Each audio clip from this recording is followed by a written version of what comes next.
One thing we need to talk about as a part of our thesis would be the founders we invest in. I know we're quite specific on what type of founders we like, and it would be nice to touch on. So in terms of the types of founders, there are a couple of very common traits that we look at. I think one of the first things that I think about is, how does this founder have a unique perspective on what they're building? Have they faced that problem? Have they previously worked in that sector? Do they know how to navigate it? And especially in fintech, it's a highly regulated market or highly regulated industry. You have to comply very closely with government standards or regulator standards. Do they have a view on how the industry works overall?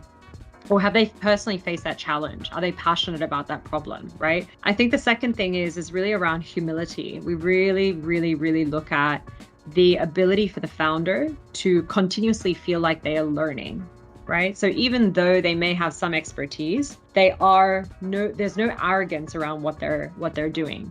They want to learn, they want to be humble. I think some of you guys had spoken to Laolu from ESL.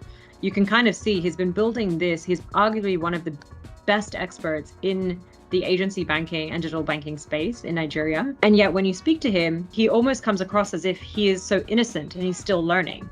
And that's his life. He's been building this his entire life. Ever since he's graduated university, he has been an entrepreneur. So it's that kind of attitude that we think when you're constantly curious and willing to learn, you're constantly able to move in different directions and pivot very quickly. I think the other thing is we look at things like, what is the ability of the founding team? Is it complementary? Do we think that their dynamics, is there a lot of trust between them? Do their skill sets complement each other?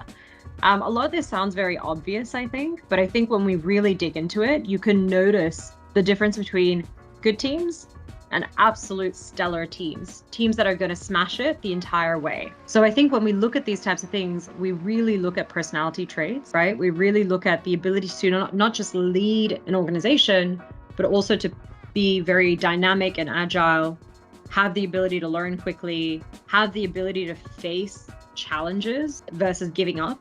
Right? And so you can kind of test for some of those things early on. The way we test that often is by working with the companies before we invest in them.